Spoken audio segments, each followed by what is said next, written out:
എൻ്റെ അനിയന് വേണ്ടി ചോദിക്കുന്നു, ഡിപ്ലോമ ഇൻ കമ്പ്യൂട്ടർ എഞ്ചിനീയറിംഗ് പഠിച്ചു, അത് കഴിഞ്ഞ് ചില സാഹചര്യങ്ങൾ കൊണ്ട് ബ്രേക്ക് എടുത്തു, ഇനി തുടർന്ന് പഠിക്കണം എന്നുണ്ട്, അപ്പോൾ ജോലി സാധ്യതയുള്ള ഒരു കോഴ്സ് പറഞ്ഞു തരാമോ എന്നുള്ളതാണ് ഈ ചോദ്യം. അതിലൊരു സെൻറ്റൻസ് കൂടെ എഴുതിയിട്ടുണ്ട്, ഇനി അവനിലാണ് കുടുംബത്തിൻ്റെ പ്രതീക്ഷ. നിങ്ങളിങ്ങനെ ഒരു ചോദ്യം യൂട്യൂബിൽ ഇടുമ്പോൾ ഉണ്ടല്ലോ, എനിക്ക് ശരിക്കും പറഞ്ഞു കഴിഞ്ഞാൽ എങ്ങനെ ഞാൻ ഇതിനൊരു മറുപടി തരും എന്ന് ആലോചിച്ചിട്ട് എനിക്ക് ഭയങ്കര സങ്കടമാവും. കാരണം ഈ കുട്ടിയെ എനിക്ക് അറിയില്ല, അവൻ്റെ കപ്പാസിറ്റി എന്താണെന്നുള്ളത് അറിയില്ല.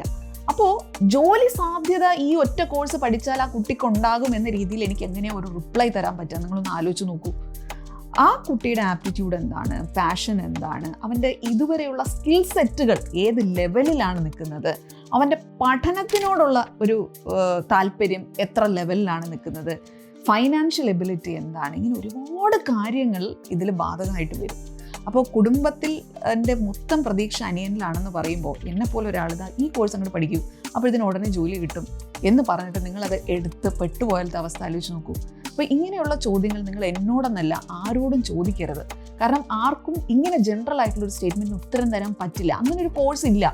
ഏത് കോഴ്സ് പഠിച്ചാലും ജോലി സാധ്യതയുണ്ട്. പക്ഷേ ആ ജോലി കിട്ടുന്നതും കിട്ടാത്തതും ആ വ്യക്തിയുടെ സ്കിൽ സെറ്റിനെ ഡിപ്പെൻഡ് ചെയ്തിരിക്കും. അപ്പോൾ ഇതെല്ലാം മനസ്സിലാക്കിയിട്ട് വേണം അനിയന് ഇനി അടുത്തൊരു കോഴ്സ് തിരഞ്ഞെടുത്ത് മുമ്പോട്ട് പോകാൻ. Keep going. Happy learning.